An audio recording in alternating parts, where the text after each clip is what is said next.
Halo semuanya, perkenalkan nama saya Muhammad Revi dengan NIM 198250047, Sekolah Ilmu dan Teknologi Hayati, Jakarta, dengan dosen pengampu Ibu Linda Handayani, dalam kelas K07. Pada mata kuliah Bahasa Indonesia, kali ini saya akan mempresentasikan hasil dari laporan Bahasa Indonesia saya. Dan selamat menyaksikan. Baiklah, pada kesempatan kali ini, saya Muhammad Revi akan membawakan laporan mengenai pengevaluasian menu MBG dalam upaya mengatasi gizi buruk dan stunting pada siswa kelas 1 di SD Negeri Mekarsari, Jatinangor. Berikut saya rangkum dalam video kali ini. Baiklah, sebelum kita mengevaluasi mengenai hal tersebut, ada baiknya kita harus mengetahui apa sih itu MBG. MBG adalah singkatan dari Makanan Bergizi Gratis, Program Nasional Pemerintah Indonesia di bawah kepemimpinan Presiden Prabowo Subianto, yang bertujuan memberikan makanan bergizi gratis untuk meningkatkan gizi anak di sekolah, balita, ibu hamil dan menyusui untuk mengatasi masalah stunting dan malnutrisi. Sekaligus mendukung pertumbuhan sumber daya manusia Indonesia. Program ini menyalurkan makanan bergizi melalui sekolah dan fasilitas kesehatan dengan melibatkan petani serta UMKM lokal sebagai penyedia bahan baku. Pada hal ini, tentunya MBG menjadi salah satu fondasi penting, karena gizi akan menunjang bagaimana para siswa untuk bersekolah ke depannya, karena gizi yang sehat akan memberikan otak yang cerdas pula. Program MBG telah dilaksanakan sebagai upaya pemenuhan gizi siswa kelas 1. Menunya mencakup karbohidrat, protein, sayur, buah, dan minuman tentunya. Program berkontribusi terhadap pemenuhan sebagian kebutuhan gizi harian. Mungkin terkait hal tersebut, saya akan memaparkan beberapa menu yang digunakan dalam SD kelas 1 SD di Mekarsari, Jatinangor. Di SD Negeri Mekarsari memiliki beberapa menu tergantung bagaimana kondisi anaknya.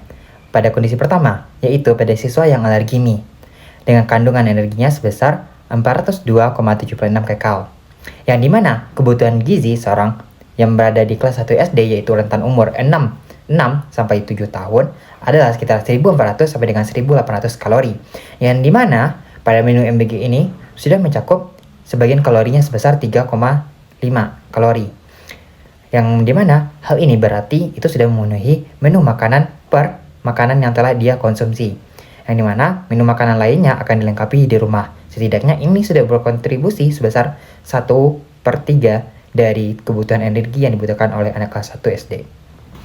Selanjutnya yaitu bagi siswa yang fobia nasi. Pada siswa yang fobia nasi, energi yang diberikan tidak jauh lebih beda dengan yang fobia terhadap mie, yaitu sekitar 400 kilokalori, yang dimana hal tersebut juga memenuhi gizinya. Pada menu yang terakhir, yaitu pada yang alergi ayam, yang seharusnya hal tersebut kita pasti berpikir bahwasanya kalori yang diberikan akan kurang. Namun, pada siswa yang alergi ayam, justru energi yang diberikan sekitar 600 kilokalori, yang mana hal ini berarti termasuk ke dalam hal yang cukup baik, tanpa mengurangi protein yang dibutuhkan oleh anak tersebut. Adapun temuan utama dari evaluasi kami terhadap gizi yang ada di SD Negeri 1 Mekarsari, yaitu menu memenuhi zat gizi makro, khususnya karbohidrat dan protein. Variasi menu masih terbatas, penyesuaian porsi belum sepenuhnya sesuai kebutuhan siswa. Kenapa hal ini bisa terjadi? Karena yang pertama, variasi menu terlalu terbatas.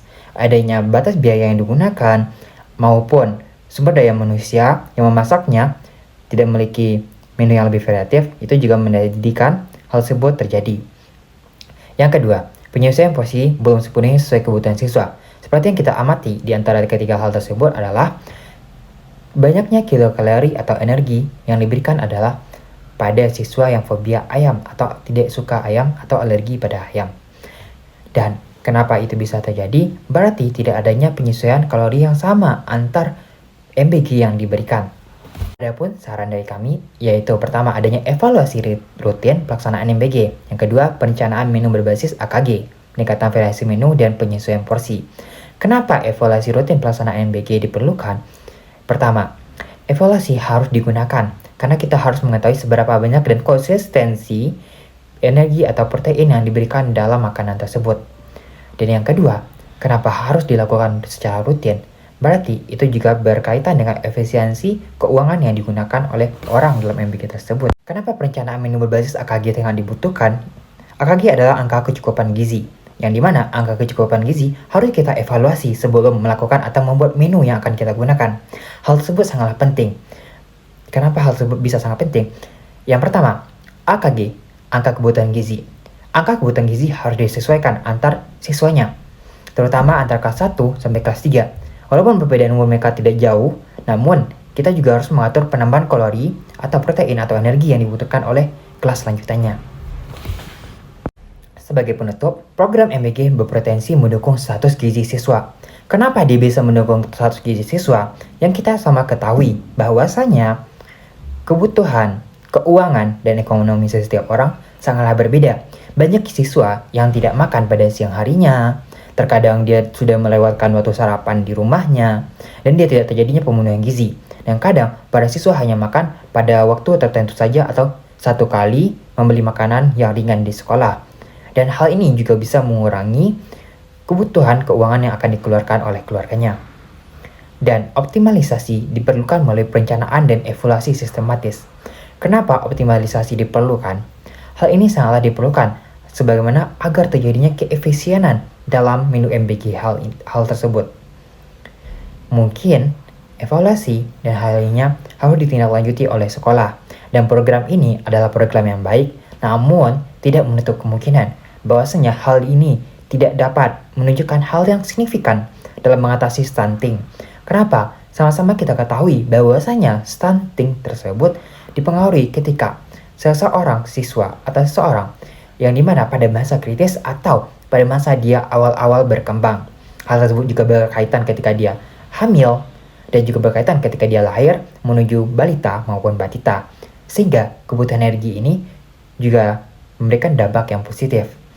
Karena juga dapat memberikan bantuan terhadap pemenuhan dan terhindarnya siswa dari stunting. Sehingga siswa dapat fokus dalam bersekolah tanpa memikirkan perih kelaparan dan sehingga otaknya dapat mencerna pembelajaran di sekolah. Mungkin sekian presentasi saya mengenai MBG terhadap di SD Negeri 1 Mekarsari dan temuan-temuan yang sudah saya temukan. Dan sekian, terima kasih. Baik, itulah hasil presentasi dari saya. Saya ucapkan terima kasih dan sampai jumpa.